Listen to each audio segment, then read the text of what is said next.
Because I be trying to have too much fun, and I be telling black people, you need to get you some white friends, but you have to be careful with your white friends. Your white friends will get you fucked up accidentally sometimes. Like, everybody know I like weed. Everybody know I think it's fantastic. Well, my white friends fucked me up on the shit, because they was like, we got something that's really fantastic. And I was like, well, weed is already really fantastic. I don't know how you go out fantastic. And sometimes, niggas, you should know when to shut the fuck up, because I be saying shit like, I wonder how high I could actually get. And if you say that around some niggas, we all just laugh and move on. Nigga, you crazy. But your white friends take that shit seriously, and they got answers for your questions and shit, and you might want to be careful and shit, because my white friends introduced me to something called the Vaporizer. And as a public service announcement, niggas, this is the real deal right here. This is, a lot of shit is bullshit. This is not one of them, nigga. This is Star Trek: The Next Generation right here. This is a new frontier. I was not fucking ready. It come in a black box and shit, and you put the weed in there, and then they plugged it in the wall. Now,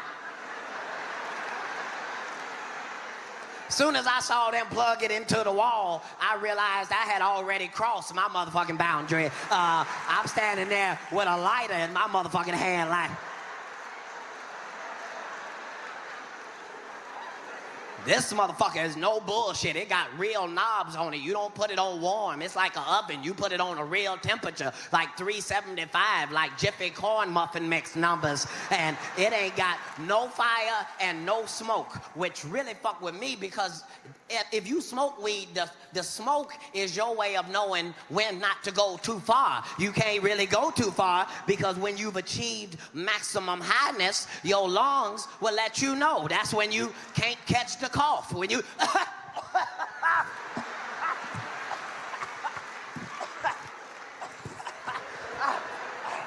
but this don't have no smoke. It's just all vapor, and you have to be careful, because you don't know how many vapors you can safely take. You just don't know. I was 4 or 5 bags in before I realized, nigga, you have made a terrible mistake. This shit, you might not want to find out how high you can actually get. Just take it from me. You might really embarrass yourself to yourself if you ain't careful. You don't want to be a grown motherfucking man in your own car in the driveway with a wife beater on and some jogging pants, crying with a lap full of bills, crying the Lil Wayne songs and shit, because he sound like he's 6 when he rapping. You just in the car, just, if I don't do nothing, I'm a ball. I count all day like a couple.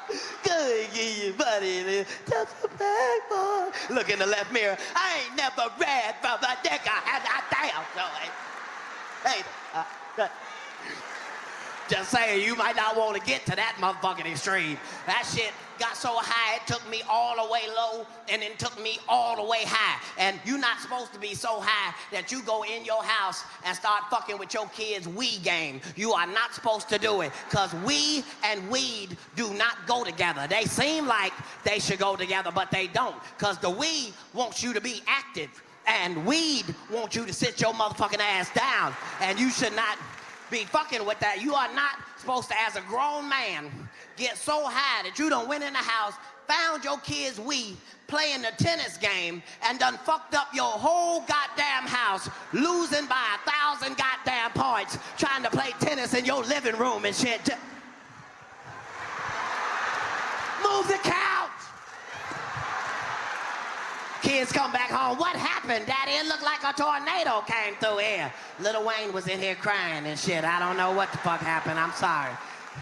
You just gonna have to fucking do your fucking best and try as hard as you can, because sometimes shit just does not work out the way you motherfucking plan. That's an example. I waited my whole fucking life trying to get a motorcycle. My whole fucking life, all I wanted was a motorcycle. And first, I couldn't afford the motorcycle. Then when I could afford the motorcycle, then I had kids. And you can't just get a motorcycle as your primary means of transportation if you got kids. You don't know what to tell them in the driveway. You just, I ain't got no room.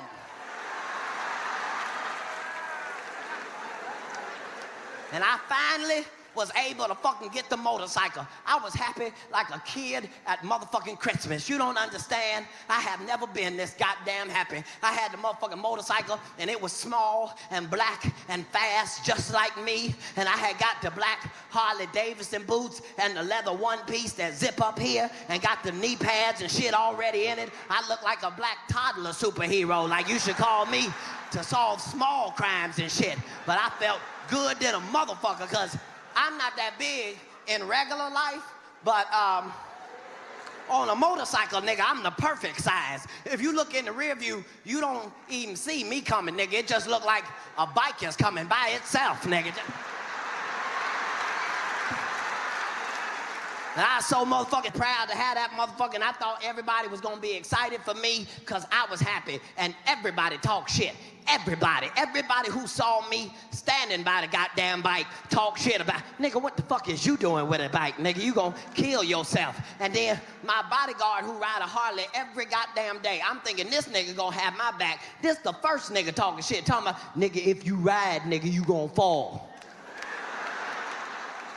Nigga, what? Nigga, if you ride, nigga, you gonna fall. Nigga, why are you saying that like that's in the Bible or something? That's not a scripture, nigga. You can't just be quoting that to people. Nigga, if you ride, nigga, you gon' fall. So he done said this shit so much, it done spooked me. So I had to take the bike off to myself for a couple days and try to practice and shit, because I'm not built like regular motherfuckers. Like most motorcycle niggas, if you see them at the light, they holding they whole bike up just on they tippy toes and shit. I'm not built like that. I got to ease way up on the handlebars, put my legs out firmly and shit, or else I'd be done lost control of the bike and rolled into the intersection or some shit. So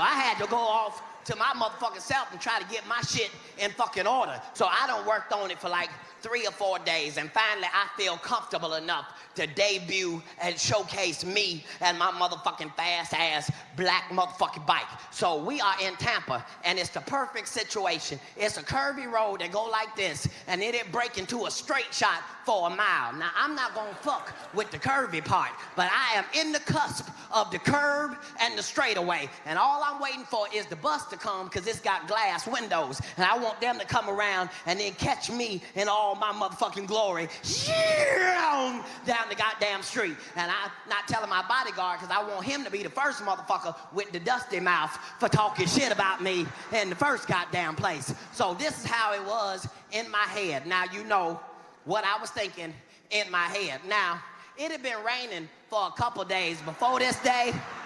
Don't worry, that don't have nothing to do with the story. I'm just trying to make sure you know the details. But since it had been raining, I decided I'm gonna be extra careful. So I moved my bike to the middle of the street, right on the yellow line.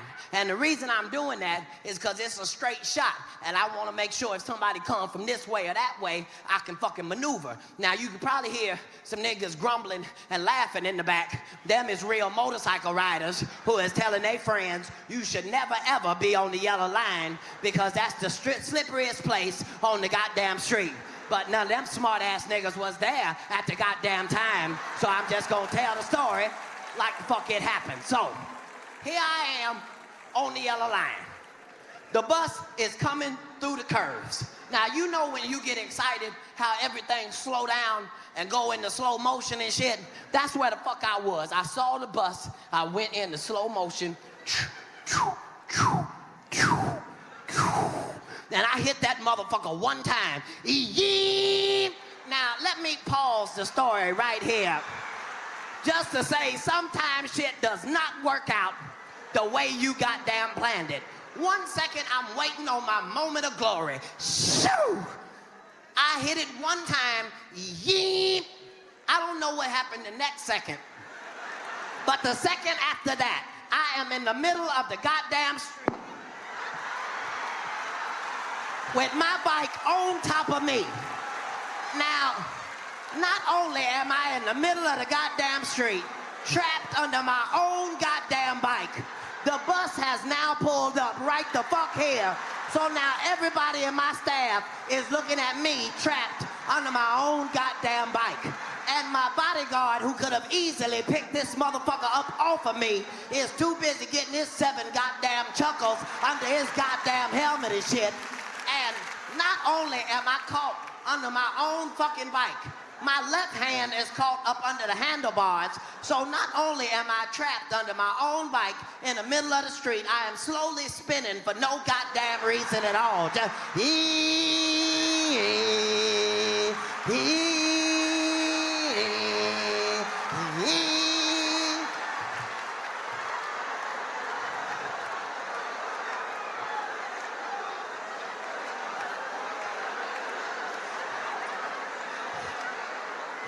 I get up, all this side is all crispity, crackly, crunchity, cool. I can't even get no motherfucking sympathy from no goddamn body, cause it ain't like I got in a motorcycle accident. All the fuck that happened is my bike drug me 5 feet up the goddamn highway and then slowly spun me rotisserie style in front of my goddamn friends.